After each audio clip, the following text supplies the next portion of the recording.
ஒன்று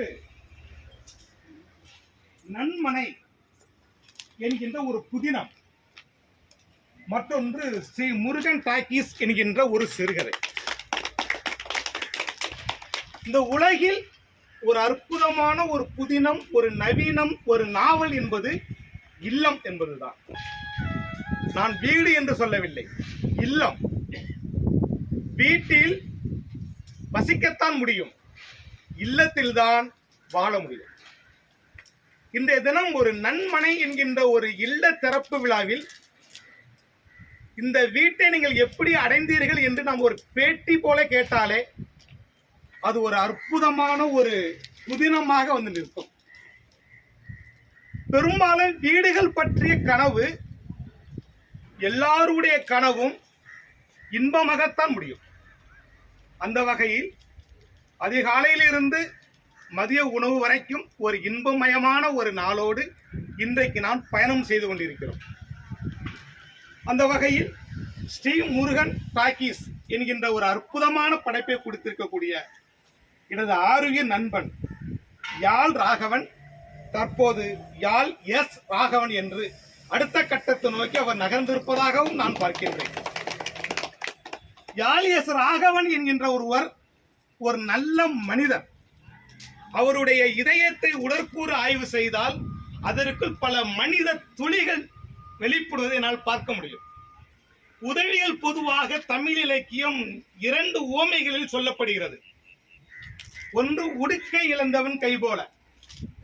ஆடை அணிகின்ற பொழுது எப்படி ஆடை உடம்பிலிருந்து நழுகின்ற பொழுது அந்த கை எவ்வளவு வேகமாக சென்று உதவும், அதை பிடிக்கும் என்பது ஒரு அவசரமான உதவிக்கு ஒரு உதாரணம். இது வந்து திருவள்ளுவர் சொன்ன உவமை. மற்றொரு உவமை பாரதி சொல்லியிருக்கிறார். என்ன சொல்லிக்கிறாங்க? கதிரை கண்டு பாயும் காளை போல. காளை மாடு வந்து கட்டி கிடக்கும், அது சூரியனை பார்த்த உடனே உழைக்கிறதுக்கு கிளம்பிடும். யாருக்கு உழைக்கிறதுக்கு? அவனுடைய எஜமானிக்கு. இது இரண்டு உதவிகளும் நல்ல ஒரு ஓமையாக நான் பார்க்கிறேன். அப்படியாக இதில் அவசர கால உதவி என்பது உடுக்கை இழந்தன் கை போல.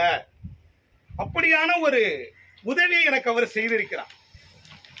ஒரு கலைஞன் என்பவன் பைத்தியத்தின் முந்தைய நிலை. ஒரு கலைஞனுடைய படைப்பை நாம் ஒரு தாறுமாறாக அவரை நாம் அழித்து ஒழிக்க வேண்டும் என்கின்ற நோக்கத்தில் அந்த நூலை நாம் அணுகிறோம் என்றால் பைத்தியத்தின் முந்தைய நிலையில் இருக்கின்ற அந்த படைப்பாளி பைத்தியமாகி விடுவார். அப்படியான ஒரு அவசர கால ஒரு நான் எதிர்பாராத ஒரு விமர்சனத்தை நான் கோயமுத்தூர் என்றாலே ஒரு சர்ச்சையாகவும் பதட்டமாகவுமே இருக்கிறது. இலக்கியத்திலும் அப்படி இருக்கிறது. அப்படியாக என் படைப்புகளை குறித்து ஒரு பேராசிரியர் ஒரு தாறுமாறான, நான் என்னால் அதை ஏற்றுக்கொள்ள முடிந்தாலும் என்னை நம்பி வந்தவர்களால் ஏற்றுக்கொள்ள முடியாத ஒரு விமர்சனத்தின் போது யாழ் ராகவன் அவர்கள் என்னுடைய பைத்திய நிலையை பைத்தியத்தின் முந்தைய நிலையிலேயே வைத்த பெருமை அவரை சேரும். அந்த அன்பு என்னை இந்த நூலை வெளியிடுவதற்கு என்னை அழைத்திருக்கிறது. உண்மையில் நான் தான் அவரை அழைத்திருக்க வேண்டும், அவர் என்னை அழைத்திருக்கிறார். ஏன் என்னை அவர் அழைத்தார் என்று நான் காலையிலேருந்து தேடிக்கிட்டு இருக்கேன். இவ்வளோ ஆளுமைகள் இருக்கிறாங்க, பாரதி கிருஷ்ணகுமார் சொல்றாங்க, துக்ளக்ல இருந்து சொல்றாங்க. இவ்வளோ பழக்க வழக்கங்களும் நெருக்கமும் கொண்ட யாழ் ராகவன் என்னை ஏன் அழைத்தார் என்று நான் பார்க்கின்ற பொழுது இந்த சிறுகதை தொகுப்பில் வழுக்கை என்று ஒரு கதை எழுதப்பட்டிருக்கிறது. வழுக்கை, அதில் சமயவேல் என்கின்ற ஒரு அற்புதமான கதாபாத்திரம். அந்த கதாபாத்திரத்துக்கும் எனக்கும் நெருங்கி தொடர்பதாக நான் பார்க்கிறேன். ஒருவேளை எனக்கு வழுக்கை இருக்கிறது. என்னை விரும்பிய ஒரு தோழி அடிக்கடி சொல்லுவார், நீங்க வந்து மேல விக்கு வச்சுக்கிறீங்க, இந்த மீசையெல்லாம் வந்து கை அடிச்சு அது மறைங்க, எப்பவுமே நீங்க வந்து கருப்பாதான் உங்களுக்கு முடி அலங்காரம் இருக்கணும், நான் உங்களை அப்படித்தான் பார்த்து பழகினேன், நீங்க அப்படிதான் இருக்கணும் அப்படின்னு சொல்லுவாங்க. எனது துணைவியார் என்ன சொல்லுவாங்கன்னா, இல்ல நீங்க வந்து உங்களுடைய முடியாதான் இருக்கணும், வழுக்கையாதான் இருக்கணும், அதுதான் எனக்கு சேஃப் அப்படின்னு சொல்லி அவங்க சொன்னாங்க. அவங்க பாதுகாப்பு முக்கியம். அப்படியா இருக்கும்போது என்னுடைய உள்ளார்ந்த ஆசை என்ன என்றால், ஒரு டை அடிக்கிறதுக்கு எப்படி பார்த்தாலும் ஒரு மணி நேரம் ஆகலாம், அல்லது 2 மணி நேரம் ஆகலாம். அதை குறித்து கற்பனை செய்து அந்த அழகை நாம் மீள் அலங்காரம் செய்து கொள்வதற்கு பல மணி நேரமாகலாம். இந்த பல மணி நேரங்களை, இந்த ஒரு சில மணி நேரங்களை அல்லது அந்த சில வினாடிகளை நாம் ஒரு நூலை படிப்பதற்கு அல்லது எழுதுவதற்கு பயன்படுத்தலாம் இல்லையா? ஆகவே சமயவேல், இந்த கதையில் வாழ்கின்ற சமயவேல் பாத்திரத்தை போல நானும் வாழ்கிறேன் என்பதால் அவர் ஒருவேளை இந்த நூல் வெளியிடுவதற்கு என்னை அழைத்திருப்பதாக நான் எடுத்துக்கொள்கிறேன். உண்மையில் இது ஒரு அற்புதமான ஒரு 15 சிறுகதைகள் கொண்ட ஒரு நல்ல தொகுப்பு. இந்த தொகுப்பு எனக்கு பிடித்து போவதற்கு இன்னொரு காரணம் உண்டு. ஒரு நண்பன் சக நண்பனுக்கு எதையெல்லாம் கொடுப்பான் என்றால், நான் ஒரு மிடரு என்று ஒரு சிறுகதை எழுதினேன். மிடரு, அந்த மிடரு என்கின்ற சிறுகதை லண்டன் உலகளாவிய நடத்திய சிறுகதை போட்டியில் ஒரு 50,000 ரூபாய் பரிசு பெற்று தந்தது. அந்த மிடரு எனக்கு பிடித்த தலைப்பு. எனது நண்பன் ஒரு கவிதை நூல் எழுதி இதுக்கு என்ன தலைப்பு வைக்கலாம் அப்படின்னு என்கிட்ட கொடுத்தாரு. நான் அவருக்கு என்னென்னமோ தலைப்பெல்லாம் சொல்லி பார்த்தேன், அவருக்கு பிடிக்கல. சரி, என்னுடைய தலைப்பை நான் தாரேன், நீ வச்சுக்க அப்படின்னு சொல்லிட்டு அந்த மிடரு அப்படிங்கிற தலைப்பை நான் அவர்கிட்ட கொடுத்தேன். அவர் பேர் முருகதாஸ். அந்த நூல் வெளியிட்ட பிறகு அவர் முருகதாஸ் என்கின்ற பெயர் மறக்கப்பட்டு மிடரு முருகதாஸ் என்றும் மிடரு என்றும் அழைக்கப்படுகிறார். அந்த மிடரு என்னுடைய பரிசு பெற்ற, எனக்கு ஆத்மமாக உள்ளார்ந்த விஷயமாக இருந்த தலைப்பை அவருக்கு நான் கொடுத்தேன். அப்படியாக நானும் ஸ்ரீ முருகன் டாக்கீஸ் என்று ஒரு சிறுகதை எழுதினேன். ஏனால் சினிமா என்பது ஒரு 90 வரைக்கும் மனிதத்திற்கு ரொம்ப நெருக்கமான, வீட்டிற்கு அடுத்ததாக, என் வீட்டை விடவும் உயர்வான ஒரு கட்டிடமாக, ஒரு இல்லமாக பார்க்கப்பட்ட கூடாரம் அது. எனது முருகன் டாக்கீஸ் அப்படி என்கின்ற சிறுகதை எழுதி முடித்து ஒரு பத்திரிகைக்கு அனுப்புவதற்கு முன்பு இந்த ரேப்பரை நான் பார்க்கிறேன். பார்த்த பிறகு ஒரு முருகன் டாக்கீஸ் தான் இருப்பான். இன்னொரு முருகன் டாக்கீஸ் என்பது எனது நண்பருக்கு நான் செய்கின்ற ஏதோ ஒரு கருப்பு புள்ளி ஆகிவிடும் என்பதற்காக அந்த முருகன் டாக்கீஸ் என்பதை ஸ்ரீ எடுத்து முருகன் டீலக்ஸ் என்று மாற்றிவிட்டேன். இது ஒரு நட்புக்கு ஒரு சக நட்பு செய்யக்கூடிய ஒரு விஷயம். ஏனால் ஒரு படைப்பாளன் ஒரே தலைப்பில் 2 கதைகள் வருகின்ற பொழுது அந்த 2 கதைகளை ஒப்பிட்டு யாராவது ஒரு விமர்சகன் பேசி இந்த நட்பை அவர் கூர் போட்டு விடக்கூடாது என்கின்ற ஒரு முன் அஜாக்கிரதை எச்சரிக்கையாகவும் இதை நான் பார்க்கிறேன். இது ஒரு நல்ல தொகுப்பு. நான் இந்த கதையில நான் என்ன பார்க்கிறேன் அப்படின்னா, இவர் படைத்திருக்கக்கூடிய கதாபாத்திரங்களை பார்க்கிறேன். கதாபாத்திரங்கள், ஏனால் இவர் மனிதர்களின் நட்புகளை, உறவுகளை ஒரு 100 கைகளை கொண்டு அரவணைக்கிறார். 100 கைகள் கொண்டு. எனக்கு நேற்றைக்கு ஒரு இருப்பிட வசதி ஒரு ஏற்பாடு செஞ்சு தரணும்னு சொல்லிட்டு திடீர்னு அவரால் அந்த இடத்தை உறுதிப்படுத்த முடியாது. நேற்று நான் சாயந்தரம் இறங்கின உடனே அவர் முதல் வார்த்தையை என்னை மன்னித்துக் கொள்ளுங்கள் அப்படிங்கிறார். எனக்கு பகீர்ன்னு இருக்கு. என்னடா இதுக்கு போயிட்டு மன்னிப்பு கேட்கிறாரா அப்படின்னா, ஒரு நண்பனிடம், அவரை விட வயது குறைவான என்னிடம் ஒரு மன்னிப்பு என்கின்ற சொல் எனக்கு ரொம்ப ஒரு பெரிய கனமான ஒரு இதயமாக தெரிந்தது. காரணம், எனது ஊரில் எனக்கு நெருக்கமான ஒரு நண்பன் எனக்கு தெரியாமல் எனது இடத்தை அவனது பெயருக்கு பட்டம் மாற்றிக் கொள்கிறான். இதை நான் நேரடியாக கேட்கிறது எனக்கு ரொம்ப ஒரு நட்பு ரீதியில் ஒரு தயக்கம் இருக்கிறது. அதற்காக அந்த நண்பனுக்கு நான் ஒரு கடிதம் எழுதுகிறேன். கடிதத்தில் என்னுடைய கோபம், தாபம், துரோகம், அன்பு, இவ்வளவு நாள் நான் பழகிய நட்பு எல்லாத்தையும் சேர்த்து ஒரு கலவையாக ஒரு சிறுகதை போல நான் ஒரு கடிதம் எழுதுகிறேன்.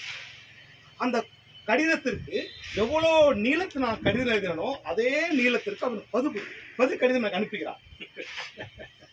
நான் அந்த கடிதத்தை திரும்ப திரும்ப படித்துவிட்டு எனது மகன் குறித்து இந்த கடிதத்தில் ஏதாவது ஒரு இடத்தில் வருத்தம் தெரிவித்திருக்கிறானா, மன்னிப்பு கேட்டிருக்கிறானா, தெரியாமல் செய்துவிட்டேன் என்று எழுதியிருக்கிறானா என்று பார்க்க சொல்கிறேன்.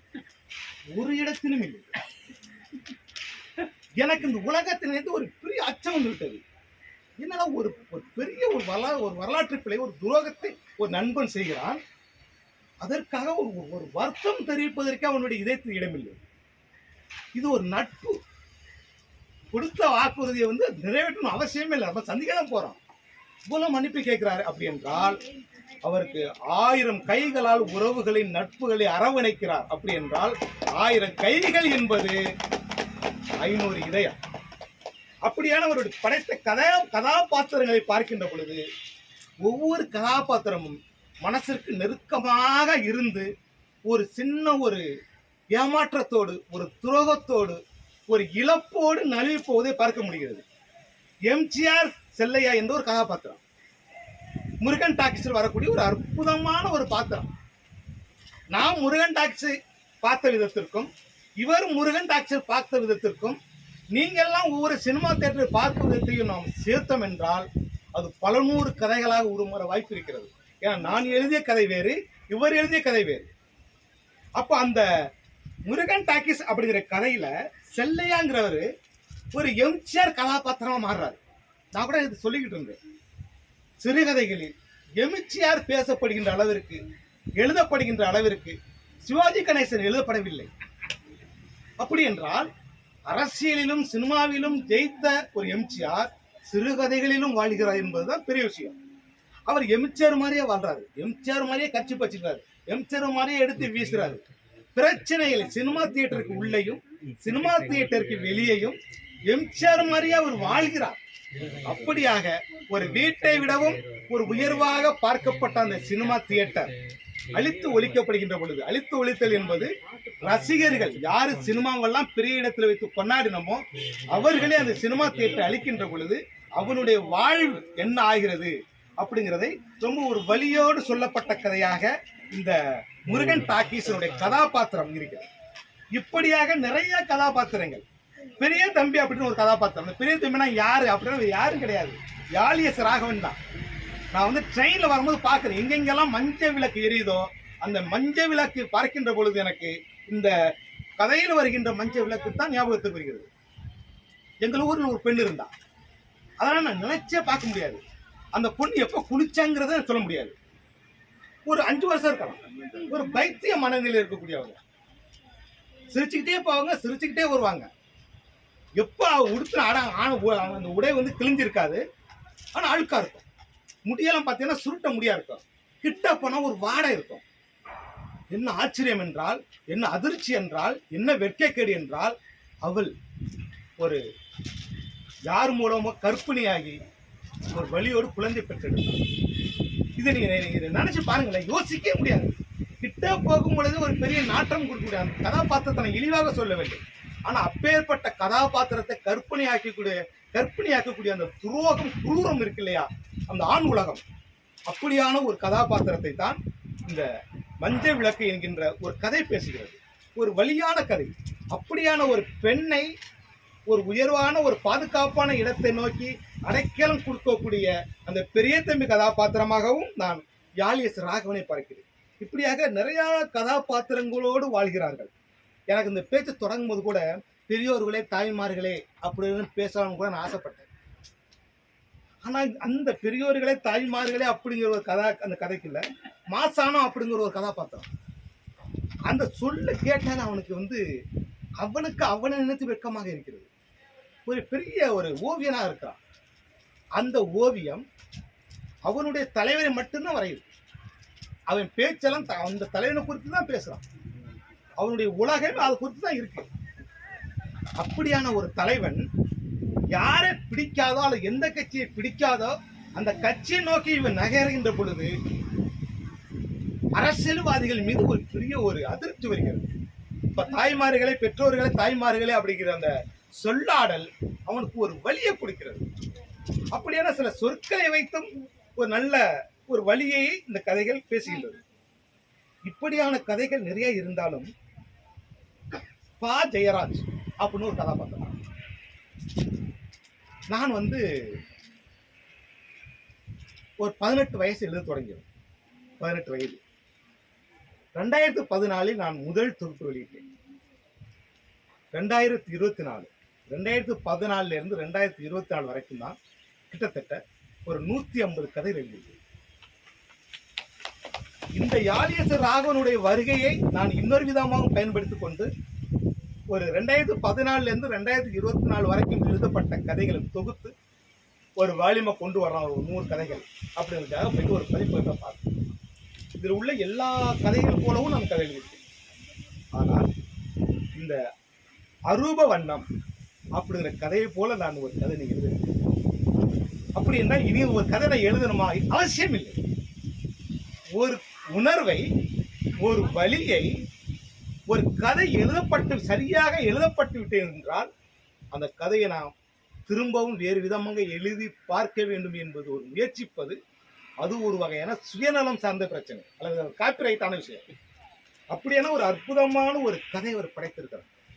எந்த நேரத்தை பார்த்தாலும் அந்த செல்வராஜ் தான், ஜெயராஜ் பாருங்க, ஒரு பேரு தப்பா சொன்னா அது திருத்துகிறாரு என்றால் அந்த கதாபாத்திரம் வாசகனை சென்று அடைந்து விட்டது. கதை இரண்டாவது பட்சத்துக்கு போகட்டும், கதை என்ன சொல்லுது இரண்டாவது பட்சம் போட்டோம், கதாபாத்திரம் வாழ்றான், அதான் மிகப்பெரிய வெற்றி. எந்த நேரத்தை பார்த்தாலும் அவனுக்கு ஒரு பயம், அதிர்ச்சி, ஏமாற்றம் வருகிறது. தனுஷ்கோடி ராமசாமி ஒரு கதை எழுதியிருப்பார், நெருப்பு ஒரு கதை. நான் அந்த கதையை கிட்டத்தட்ட ஒரு 4-5 தடவை படிச்சு எப்படி இந்த கதை மட்டும் எழுதுனா. ஜெயிலுக்கு போயிட்டான் புருஷங்காரன், பெண்டாட்டி வீட்டுல இருக்கான், விடுதலைக்கு வரப்போறான். ஒரு கடிதம் எழுத சொல்லுவாங்க, எனக்கு எழுத படிக்க தெரியாது. ஜெயிலுக்கு வெளியே உட்கார்ந்து ஒருத்தர் கடிதம் எழுதி கொடுக்க, இந்த இதுல ஒருத்தர் கதையில இப்படி வாழ்றாரு ஒருத்தர், அவன்கிட்ட சொல்லணும் இவன் மனசுல என்ன நினைக்கிறானோ அதை சொல்லி எழுத சொல்லணும். சாமி எழுதுங்க சாமி, என்ன எழுதணும்? அன்புள்ள இல்ல அப்படி அவனை சொல்லி தவிப்பான். அந்த கதை அப்படியே நகர்ந்துட்டு போகும். கடைசியாக கதை என்ன எப்படி முடிப்பான் அப்படின்னா, சாமி நான் விடுதலை வரப்போறேன், இவ்வளவு நாளா நீ யார் யார் கூட எல்லாம் தொடர்பில் இருந்தியோ, யார் யார் கூட எல்லாம் பேசிக்கிட்டு இருந்தியோ அதை தோட விட்டு, உன்னை பற்றி யாரு என்ன சொன்னாலும் அதை நான் என் காதில் வாங்கிக் கொள்ள மாட்டேன். நாளைக்கு நான் விடுதலை வரப்போகிறேன். இனி நீயும் நானும் மட்டும்தான் இந்த உலகத்தில் வாழ வேண்டும். இதுதான் சாமி நான் சொல்ல நினைக்கிறேன். எழுதுங்க சாமி சொல்லுங்க. அப்படியாக ஒரு பெரிய ஒரு துரோகம் இந்த கதைக்குள்ள இருக்கு. யாருக்கு நிகழ்ந்திருக்கிறது? ஜெயராஜுங்கிற கதாபாத்திரத்துக்கு நிகழ்ந்திருக்கிறது.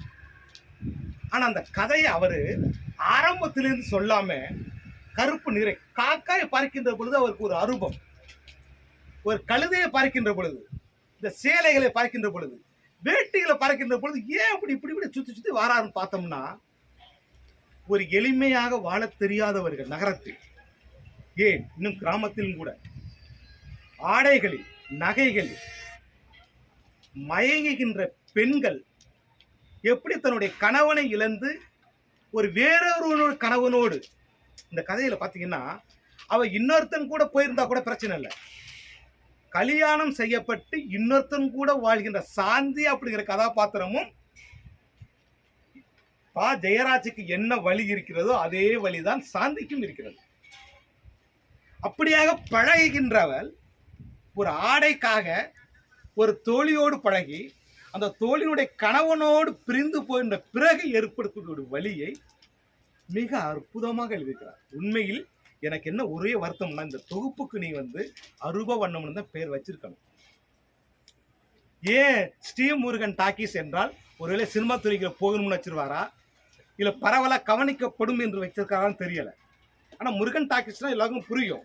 அரூப வண்ணம்னா அகராதி தேவைப்படும் என்பதற்காக வச்சிருக்கலாம். ஆனால் ஒருவேளை நான் ஒரு 10 சிறுகதைகள், சிறந்த சிறுகதைகள், சமீப காலத்தில் எழுதப்பட்ட சிறுகதைகள் நான் சேகரித்தேன் என்றால் அரூப வண்ணம் என்கின்ற கதை நிச்சயமாக அது இடம்பெறும் என்று சொல்லி ஒரு மிக அற்புதமான இந்த படைப்பை கொடுத்திருக்கிறார். மேலும் பல்வேறு படைப்புகளை அவர் தர வேண்டும். ஏன்னா கதாபாத்திரத்தை ஒரு அழகாக படைக்க ஆரம்பிச்சிட்டாலே அந்த கதைகள் அதுவாகவே எழுத தொடங்கிறோம். இதில் சில எழுத்து பிழைகளும் இருக்கு. ஏன்னா முதல் தொகுப்புல இருக்கக்கூடிய எல்லா பிழைகளும் இதில் இருக்கிறது, எல்லா ஆர்வமும் இருக்கிறது. நீங்கள் பேசி தான் இந்த கதையை உருவாக்குறீங்க. மொபைலில் நீங்கள் கையால் எழுதுங்கள் அல்லது உங்களுடைய லேப்டாப் மூலமாக மொபைல் மூலமாக நீங்கள் தொடர்ந்து அச்சு எடுக்கும் பொழுது மேலும் மொழி மெருகேறும். இதில் இன்னொரு நான் ஒரு ஒரு சின்ன பிழையாகும், பிழை இல்லை, சுட்டிக்காட்ட தோன்றுகிறது. ஒரு மனிதனுக்கு 2 பக்கங்கள் உண்டு. நல்லவனாவே கட்டியிருக்க முடியாது, ஒரு நல்லவனுக்குள்ள ஒரு பெரிய குரூரத்தன்மை இருக்கும். கெட்டவனாவே காட்டியிருக்க முடியாது, கெட்டவனுக்குள்ள ஒரு நல்லவன் விசப்பான். அது மாதிரியான சில சிக்கலான உணர்வுகளையும் நீங்கள் படம் பிடிக்க வேண்டும் என்று சொல்லி இந்த அற்புதமான இந்த வாய்ப்பிற்கு நான் நன்றி பாராட்டி, இது என்னுடைய இலக்கிய பயணத்தில் இது வந்து ஒரு பெரிய பெருமைக்குரிய விஷயமாக நான் நினைக்கிறேன். ஒரு நூல் எங்கள் புதுக்கோட்டையெல்லாம் வெளியீட்டு விழாவை கலைக்க மாட்டாங்க, பெயரை கூட உச்சரிக்க மாட்டாங்க. அது ஒரு அரசியல். ஆனால் யாழ் எஸ் ராகவனுடைய அன்பு என்னை இந்த இடத்துக்கு அழைத்து இந்த நூல் வெளியிடுவதற்கு அவருடைய இதயத்தை கொடுத்திருக்கிறார். இந்த நாட்களை மிக அழகாக சொற்களால் தைத்து ஒரு நூலாளி செய்கின்ற மாடக்குளம் விஜயகுமார் பேசுறதான ரொம்ப அற்புதமாக அவற்றை நான் பேசிக்கிட்டேன். 3 சிறுகதைகள் அவர்கிட்ட தான் எடுத்திருக்கேன். 3 சிறுகதைகள். ஒரு அரை நாள் பழகின்ற பொழுது 3 சிறுகதைகள் என்றால் இன்னும் ஒரு நாள் முழுக்க 2 நாள் முழுக்க வாழ்நாட்கள் முழுக்க நாம் பழகினால் எத்தனையோ கதைகள் உங்களுக்கு கிடைக்கும் என்று சொல்லி மீண்டும் இந்த வாய்ப்புக்கு நன்றி பாராட்டி அனைத்து நண்பர்களுக்கும் என் நன்றியை சொல்லி அடுத்தடுத்த படைப்புகளை நோக்கி நீங்கள் தமிழ் இலக்கியத்திற்கு பெரும் பங்காற்ற வேண்டும், ஏறு உறவு செய்ய வேண்டும் என்று சொல்லி விடைபெறுகிறேன். நன்றி. இந்த புத்தகம் வாங்குற மாதிரி ரொம்ப நன்றி சுராத்தோட, ரொம்ப மகிழ்ச்சி. நிறைய அடர்த்தியான செய்திகளை சொல்லியிருக்கீங்க, அதே மாதிரி சும்மா சரியாக சுட்டி காட்டியிருக்கீங்க. ரொம்ப சரியான விஷயங்கள் தான். இன்னும் கூட உணர்வுகளை எதிர்நிலையாக பின்னப்பட வேண்டும் அப்படிங்கிறது ரொம்ப சரியான ஒன்று. ஏன்னா எவ்வளோ பெரிய மோசமான மனிதனுக்குள்ளேயும் ஒரு நல்ல மனிதன் இருப்பான், எவ்வளவு நல்ல மனிதனுக்குள்ளேயும் ஒரு மோசமான மனிதன் இருக்க முடியும் அப்படின்ட்டு. இயேசுவின் பக்கத்தில் அறையப்பட்ட சீடர்களில் அதாவது இயேசுவை காட்டி கொடுத்த சீடன் நல்லவனாகவே இருந்தான். அந்த தருணத்தில் கூட கட்டி திருடன் வந்து ஒருவன் நல்லவனாக இன்னொருவன் அப்படியானவனும் இருந்திருக்கான். அப்ப இதெல்லாம் நம்ம யதார்த்த வாழ்க்கையை நம்ம நிறைய பார்க்கிறோம். இதெல்லாம் நம்ம பதிவு செய்ய வேண்டும். நேரம் கடந்திருக்கு. அப்துல் காதர் சொல்லுவார், தாராளமாக இந்த தினம் நன்மனை கண்டிருக்கக்கூடிய சபரி போல விளக்கு வைக்கிற பக்கத்தில் விளக்குக்கு நிகராக முதலமைச்சர் ரொம்ப மகிழ்ச்சி. அற்புதமான நிகழ்வு. நாங்கள் ரொம்ப பெருமை அடைகிறோம். இப்படியான தோழமை எங்களுக்கு கிடைச்சிருக்காங்க. அடுத்ததாக ஒரு குழந்தை வந்து நான் வந்து கலெக்டர் ஆகணும்னு எதிர்பார்த்தாங்க. எங்கள் புதுக்கோட்டை மாவட்ட கலெக்டர் கவிதராம் அவர்கள் நல்ல நடன கலைஞர். ஒரு கலெக்டர்கிட்ட ஒரு நடன கலைஞரை எதிர்பார்க்க முடியாது. அதே போல் இங்கே ஒரு கலெக்டர் வந்து கலெக்டர் ஆகணும் முயற்சியில் நல்ல பாடகராகவும் இருக்கிறாங்க. பிரணவி அவருடைய கனவு மெய்ப்பட இந்த அன்பு பரிசு.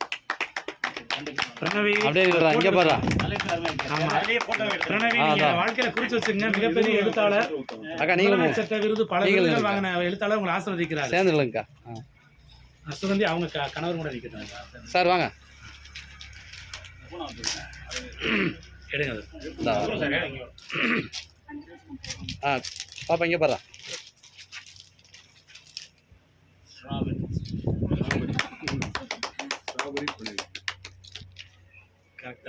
தமிழ் என்று உனக்கு துணை நிற்கட்டும். ஸ்ட்ராபெரி பெண்ணேன்றது நீ பிரணவிக்கு தான் சரியா வரும். நண்பா கூப்பிடுறாங்க பாரு.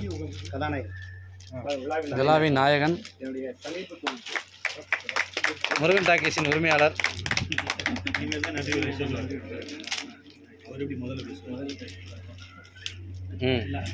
ஓகேங்க. சட்டையின் வண்ணத்துக்கு ஏற்ப பட்டாம்பூச்சி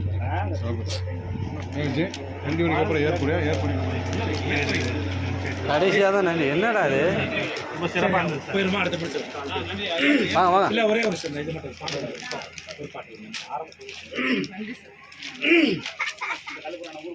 நம்ம அப்துல் காதர் அடிக்கடி சொல்லுவார், கடிகாரம் கூட மணி 1க்கு போய்விட்டது, நாம் 1க்கும் போகாமல் உட்காந்து கொண்டிருக்கிறோம்.